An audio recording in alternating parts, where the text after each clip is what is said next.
Esta mañana fue localizado el cuerpo de un hombre sin vida en un bosque de la colonia Arboledas del Sur en el municipio de Guadalajara, muy cercano a las calles Mangle y Ciclamor.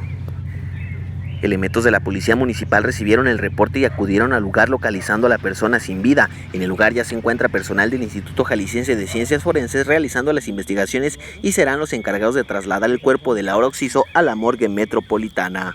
Hasta el momento se desconoce el motivo de la muerte de esta persona, únicamente se sabe que presenta huellas de violencia. Para Tráfico ZMG reportó desde el lugar de los hechos, Rafael de la Torre.